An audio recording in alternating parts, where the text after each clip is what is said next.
So one of the biggest questions I've been getting recently is, so many people have been in a relationship with someone that they classify as a narcissist, and they come out so damaged and traumatized, and they just don't trust themselves. They don't trust their judgment. They don't feel like they're ever going to be able to trust anyone again. And what if they get into a relationship with someone like that again? Like if they did it once, how can they trust themselves to that they're going to be able to pick someone, and how will they know that they are the right person? You see, what often happens in a narcissistic relationship is that people get into so start with narcissists, sociopaths, psychopaths all tend to over-index on dating sites. They all, in early stages, they're much more charming. Whether they're physically attractive or not, they make the best effort to make themselves as attractive as they can be. So they'll often have a good sense of style. They'll often have charisma. They'll be socially skilled. They'll be the most charming person that they can sweep you off your feet. There's this whole kind of love bombing talk, but there's this, they're going to show so much adoration, so much attention, that you're going to feel so special. They don't have the inhibitions, they don't have the self-consciousness of normal people, and so they're able to do whatever it takes to fulfill the image that you want, and they're very skilled at understanding what you want and presenting that image. And narcissists tend to be more promiscuous, they're more sexually motivated, and so they tend to be better lovers, because what they need is, they need adulation, they need adoration, and they need you to be telling them that they're the best lover. And so there's a lot of focus on that, and so initially they're so much more attractive, they're so much more charming, they're better lovers. And so what happens is, in the short term, like a narcissist in a short-term relationship, a narcissist is far more appealing than most normal people, and they're so much more attractive, they're so much more charming. But what happens is, a narcissist needs your adulation, they need your adoration, they need this sense of being better than anyone else, of feeling validated. And so that can happen in the beginning of a relationship, but what happens is, eventually, is a relationship, like, you don't think someone stands on a pedestal for very long. Eventually, as you get to know them, you realize they're human, you realize they have flaws. And so that's when a relationship with a narcissist goes wrong. And so what typically happens is, a narcissist will manipulate situations and circumstances, and what they'll do is they'll use shame. Now, shame is a tool that will, when we feel shame, it's like so deep, it cuts right to the core, right to the fear that we have of ourselves, and it's something that we feel so bad about that we just don't think logically. We don't look at, like, how valid is that. It just hurts us. We feel so bad, we react. And so shaming is often the tool that will strip all kinds of resistance that people will have. And a narcissist, being without concern about anything other than getting the result that they want from you, is quite happy to use that. And so people get over these, get into these relationships, and then, even when they're out of them, so a narcissist will they'll often just suddenly dump someone because they've found someone who's a better outlet, who gives them more validation, someone, and so they typically move on. Or maybe that you've like had enough, you've decided that you want more for yourself, and you might end with them. But what the narcissist wants, whether they're with you or not, is they want you to obsess about them. And so there's often this push-pull dynamic where if you're not obsessing and you're not chasing them and you're not wanting them to be there, they're going to come and try and get back your attention, really, so that they can get what they want and dump you again. And so what happens is people who come out of these relationships do huge amounts of research, and they learn all about narcissism, and they learn all about how do you, like, what is a narcissist, what are the signs, and they want to know, they want like the degree in narcissism so that they can understand whether, like, who one is, so that they all be able to see the signs. But I want to say that is really not helpful, because people get, like, your narcissist wants you to obsess about you, but it's not really about the narcissist. What's really important is your life, is your happiness, your future. And that's the thing that you need to be obsessing about, because any energy that you put into the past is dead. It's all you can get is to feel frustrated, to feel angry, to feel hurt, to feel scared. So narcissists are a lot like bullies. And in every schoolyard, there's always going to be a bully. And you can't change the world, because the world isn't perfect. The world means that they're just human dynamics mean that we have bullies. And there are people like narcissists, psychopaths, sociopaths, who do huge damage. And yeah, it's not right and it's not fair. But the fact is that we can't change that. And so narcissists are like bullies, and a bully is not going to pick on everyone. They're going to pick on certain people. And so often you can take a child out of a school because they're being bullied and put them in a different school, and then they just get bullied. Some other bully can pick on them. And so it's always better to focus on how can you make yourself less vulnerable to the narcissist, to the bully. And you see, a narcissist needs a victim, and a narcissist has this insatiable need for validation, for adoration, for all this attention and focus.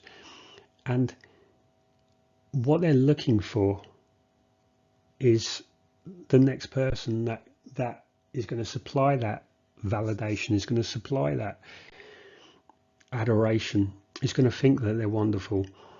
And so what they do is they look, is what a narcissist does, is they use manipulation, and they manipulate the context, behavior, person, the way that you see things, the situation, everything that they can.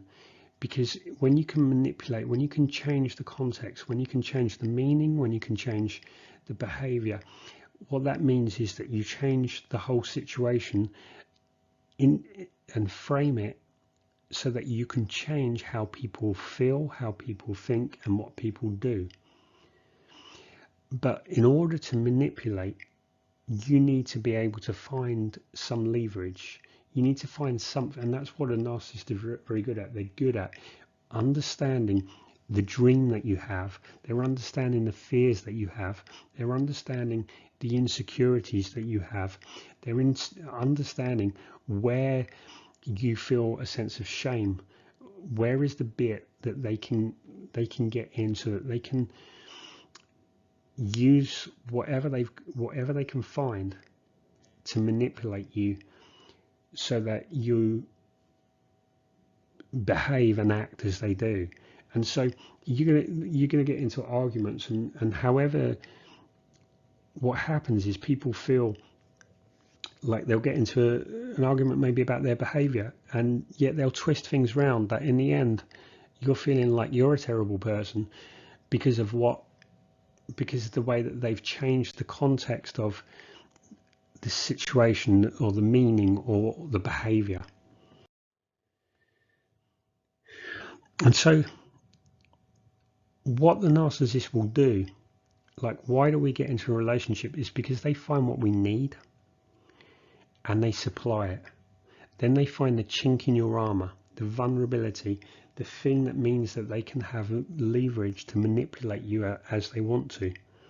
And so they're gonna like hone in on your vulnerabilities. So if you want to be strong and you want to have a happy future and you want to find love again, but you want to make sure that it's not with a narcissist or psychopath, sociopath, then what you need to do is heal your vulnerabilities. So we can't stop the narcissist, but you can stop them from hurting you. And the way that you do is narcissists will target gaps in your self-esteem. They'll look at where's the piece that they feel vulnerable, where's the piece that they feel ashamed of, where's the piece that they're insecure about, and that is where they'll focus their energy. Initially they're going to be looking at, okay, what is this person's hopes and dreams, what is their romantic fantasy, and I'm going to fulfill that. Later on, like there's only so far you can do that. The romantic fantasy, everyone is going to see through that. So then what the focus is okay, I want this person to be there, because a narcissist wants to be in a relationship. They need that validation, they need that person there. So they're looking at, okay, because they can't maintain a proper, normal, happy relationship, they're wanting a one-sided. So what they're wanting is like a love slave, someone that will just love them unconditionally, someone that will tell them how wonderful they are, whatever they do. And so in order to get that, what they're looking for is gaps in your self-esteem that they can work on. And so the way that you can be sure that you can find love and trust again is to get so strong that you eliminate your insecurities and your vulnerabilities. Because when you do that, then you see the narcissist is more attractive and all that, but not everyone gets into a relationship with them. Lots of people see the red flags immediately. Lots of people have worked through like the romantic fantasies or whatever the gap is, that they were able to get into a relationship with you. Someone else didn't have that same insecurity, that dream, that vulnerability, something about it, and so they're not able to work their manipulations on everyone. So they're looking for a certain person, someone that they can manipulate in such a way. And it is possible to heal, and it's possible to, because everything that has happened from experience. And that means whatever baggage, whatever wounds that you have, or that you feel like are stopping you, that's all learned. It wasn't there when you were born. It's not innate. And so it's learned behavior, and anything learned can be unlearned. And so you can heal whatever wounds you've been through. And so you can trust again, and you can find love again. But you just need, it's a process. You just need to know the steps that you go through. And when you go through those steps of healing, of becoming stronger, and of knowing what kind of relationship you want and how you get that relationship. But the first step to healing is when you stop obsessing about narcissism and narcissists and what's happened, And it may not be fair and it may not be right. But the question is, do you want to stay stuck, frustrated, angry, and hurt? Or do you want to move on and have that happy future that you always wanted? Do you want to love and have that connection again? And if you do, then you need to focus on you. What's really matters is your happiness, how strong you are emotionally, how secure you are, how ready you are to find love, to find a relationship, and to move on without the baggage that's going to wreck future relationships. And so it all begins with reframing your perspective. And so it's understanding that relationships are a part of your life, but they're not your life. And so many people, because they just operate on this thing that when you get in a relationship that you have to give up yourself for the relationship. You need to be strong, you need to be independent, you need to, every relationship is going to end. It's either going to end in death of one of the partners, or it's going to end because the relationship breaks up. But that doesn't mean that your chance for love has gone with that breakup. It just means that that relationship's ended, and the thing that you need to focus on, the thing that is most important, is your personal happiness, your vision of the future, your idea, what you want, because ultimately everyone's going to leave you, you know, whether it's through death or whether it's through you grow apart or the relationship breaks up or whatever. But the one certainty, the one thing that you're always going to have is you. And so that your priority means that you never lose yourself in a relationship, because actually when you have that focus, that's the way that you build a really happy, secure, loving relationship.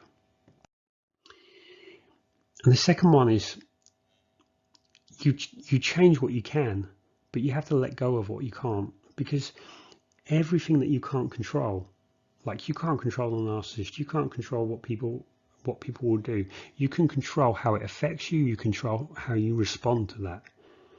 But when you focus on what you can't control, it's just a chaos, and it's just a recipe for hurt, frustration, anger, and to lose yourself.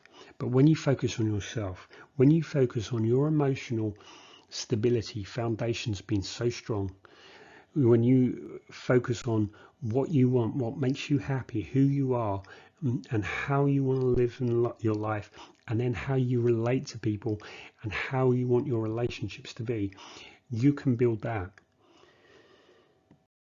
And then you need to heal wounds. Wounds are things that happen to us, and mostly like in relationships and emotionally, wounds are from experiences, they're from the past, and there's something that happened to us, but because we haven't fully processed it, because we haven't really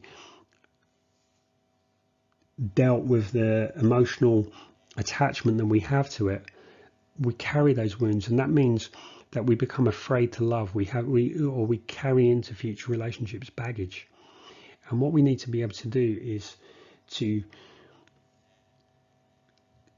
heal so that we're ready to love, so that we're not afraid of love, because so many people are afraid to love because they have so many connotations from experience that love means getting hurt. And the way that we do that is we rewrite the operating system. Now, if you and I were to sit down and we were going to have an in-depth conversation, and we were just focused on relationships and we were focused on philosophies of life, we would have these like high-level ideas. It's like if you can read a book and you go, yeah, that makes so much sense, and yet the next week or the next month or 6 months you do something that you know doesn't make sense, but yet you just do it. And there's always a gap between what we know and what we do. And this is because when we have time to think about things, then we think from our logical cerebral brain, and so then we're working with logic. But most of the time we operate, and what that means is we're distracted. It means that we're emotionally, like we're under the influence of emotions, and so we're stressed, we're busy, we're distracted, and so we just operate. And so what it means is the operating system is the way that we see the world, the beliefs, the perspectives, the philosophies, all these things that we've learned from our parents, we've learned from our family, we've learned from school, we've learned from culture, and we've learned from experiences. And all this becomes like the code of our operating system. Now, when we think consciously, we're able to think, and we're quite expansive in our thinking when we can think very intellectually. But we don't operate from that brain. We operate from the understanding that we've ingrained. And when you understand that most of the operating system is written before the age of 7. So most of the time, like if a parent tells you this, and you might take it with the understanding of a 4-year-old, but that becomes like a rule. And so the tip of the iceberg is when we're sitting and thinking from our logical brain, but the reality of what we're going to do comes from our operating system. And the operating system, like Windows or like iOS, is full of bugs, but we're not aware of those bugs because we never stop to think about them. And so we operate, in ways that create the same relationship patterns and the same life patterns. And the only way that we overcome that is when we are able to rewrite the operating system. And so what that means is going in, like this kind of code that's on the picture, you look at that code and you understand where the glitch is and where the bug is, and then you rewrite that code. And that's not something that you just do immediately, but it's either you develop the habit, or it's emotionally strong enough, or you go through it deep enough that it rewrites. So then how you behave, how you operate, how you behave automatically changes. And so that is really the key to everything that's happened, like from narcissistic abuse, from past relationships. That inability to trust is coded, because the experiences were so emotionally powerful. It's coded in the operating system. And so you need to rewrite the operating system. Now, I have a course, and it takes you through the Brave model, and which is essentially about how you rewrite the operating system. And so the Brave model is about, you build emotional stability, you build, like, you heal whatever wounds, you heal you remove the vulnerabilities, the insecurities, so that you come to love yourself, you come to feel good about yourself, and things that other people say, they only hurt you because you doubt yourself. But when you accept yourself as you are, and then you come to love yourself as you are, then you have that confidence that it doesn't matter what other people say, because, like, so what? Nobody's perfect. And it's only the fact that you feel ashamed about your perceived shortcomings that mean other people can trigger you. And so you have those emotions, and so then you have the vision. And the vision is about the vision for your life, but then it's about, like, most of us are going to want to be in relationships, and we have a vision for a relationship. And so when you get more clarity and self-awareness about what the vision you have for a relationship, then you know if someone matches it or not. And the reason so many people get into relationships that are ineffective is because, what are they attracted to? They're attracted to someone because they're good looking. They're attracted to someone because they're not like their ex. They're attracted to someone because they're good with kids, or they have a good job, or whatever it is. But when you have a vision of how you want the relationship to be 10 years, 20 years from now, you're able to you have a criteria. That means how, like, when you're dating someone, like, is this person, do they have the qualities, the integrity, so that they would fit into the kind of relationship that I want to have? And so obviously you don't get the relationship exactly as you want, because the other person has a vision, but somewhere there's things that you're happy to negotiate on, and there's things that are like set in stone that you must have that, or otherwise you're not going to be happy in a relationship. So the emotional work understands that, then the vision develops what kind of relationship and who you need to be, what kind of a person you need to have that you could have that relationship. So the next level is attraction, and is to attract and filter people. So it's just really self-awareness. It's being able to express yourself in the best way, so you attract the right kind of person. So if you're single, this is about dating. And so this model works for people in relationships or not in relationships. But so if you're single, you want to like attract in the sense of having dating skills to be able to attract the right people. And then it's about filtering.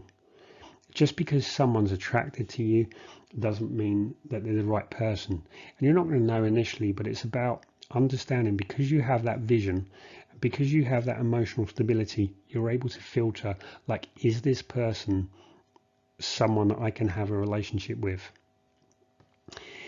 And so the next stage is then you develop, like the romance develops, and you develop the ground rules, you develop the right framework so that you have the right structure to have a relationship that makes you happy. And so these aren't like you do them one at a time, but you do all of them at the same time. So obviously if you're single, you just start off with the emotions, then you do the emotions and the vision, then you do the emotions, the vision and the attract, and then you do the emotions, vision, attract and romance. Now if you're already in a relationship, you still do these things, because the reason relationships go stale, the reason people lose themselves in relationships, the reason why like people grow apart, the reasons people suddenly find they're incompatible 10 years later, is really down to they're not doing these things. And so they're losing themselves, so they're losing the vision of the relationship they want, and suddenly they drift into a relationship that they have no interest. It's not right for them, and then they're frustrated, and then they go like, well, how do I get out of this? How do I change this?